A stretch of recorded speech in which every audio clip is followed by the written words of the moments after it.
Bolo. Belakang PDAM nggak jauh dari situ.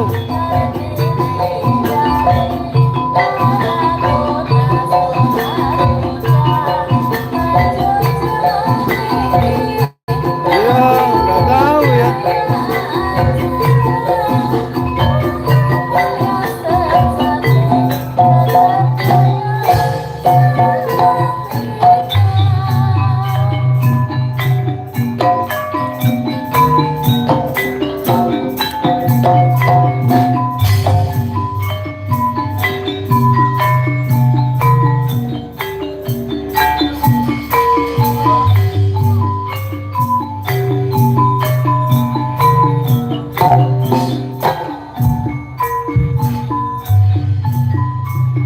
Surya muncul mandang yang kosong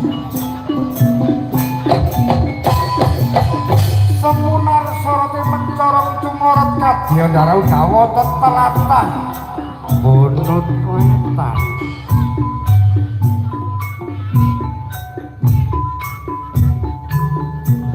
sinten to kang mengko telatah bunut wetan jejuluk Bapak Sagri Sakera. Mana masih mau keluar, sebentar lagi bisa ditunggu. Piyambake aweh Sukodono rasa ing dalu menika. Enggelar wahyu mulya sejati. Aweh panglipuring sedaya para warga Bunut Wetan. Warga Bunut Wetan mugia icalo balak sekalane kantuna kawirujengane Widunila Raja Belaini.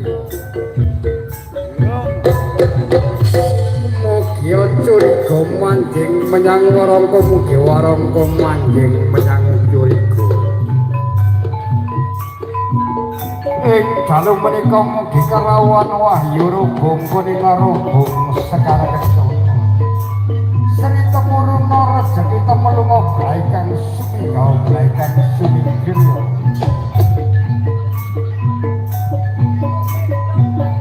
Sedaya warga anggota wahyu mulya sejati ingkang dipun patrikaken tebih tanpa wonten salah tanpa senggonya. Kekrawatan wah boten krawatan campur siji campur tuyu kang wonten babagan dipurastani kakyariya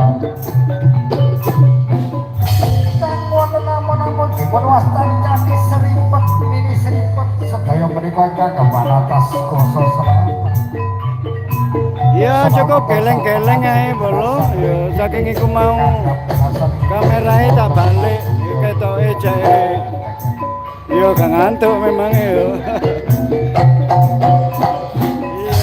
Iya, siap oke. Keluaran doa iku mulya sejati. Kang wonten cerita sabar kang disangka seripene sedalu. Sakurunge sak papai. Salah dari putri desa jadi putri sak dari patri maksa jadi putri patri ugi antuk guna mento seroyo saking pertapan ereng-erengnya gunung patok lebu sinten to kang mijil saking pertapan loncat saking panggulingan jejuluk Resi Begawan Kusairini piyambak kawetah saking para muda hingga kacinta prajurit kang sekti mandara gunung paribasan mabur tanpa lar mencolot kang tanpa sudan ugi ngandem seperti sodolana kang papasan layu wetan paribasan kasebetaken gunung jubruk kasebetaken segara asam kasebetaken manik mangendra jala bisa naprek 7 telupus